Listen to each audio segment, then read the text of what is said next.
वफाक पाकिस्तान की मजबूती के लिए पंजाब ने बड़ा हिस्सा डालकर बड़ा भाई होने का फर्ज अदा किया है। अगले माली साल के दौरान कौमी सतह पर माली मुश्किलात, दिफाए वतन के तकाज़ों, डैमों की तामीर और कर्ज की वापसी जैसे कौमी अहमियत के मंसूबों के लिए वफाकी हुकूमत को दरकार 1035 अरब रुपए में से सबसे ज्यादा 546 अरब रुपए पंजाब ने फराहम किए।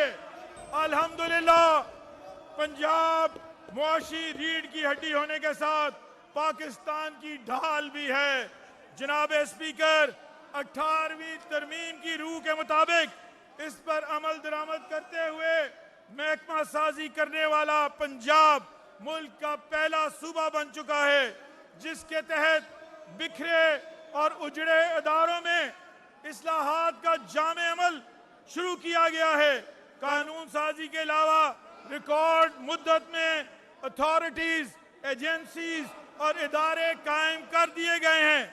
कौमी सतह पर माली मुश्किलात में अपना सबसे बड़ा हिस्सा डालने के साथ वजीर आला मोहतरमा मरियम नवाज शरीफ ने दरपेश मुआशी चैलेंज को इकोनॉमिक अपॉर्चुनिटी में बदलने का विजन दिया है।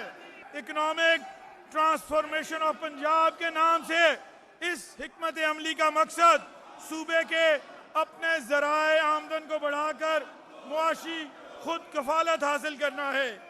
जनाब स्पीकर, मुआशी बदहाली और शदीद बद इंतजामी से दो चार सूबा पंजाब की जिम्मेदारी संभालने के बाद गुज़िश्ता 2 साल में हमारी हुकूमत सख्त मालियाती नज़्म व ज़ब्त कायम किया।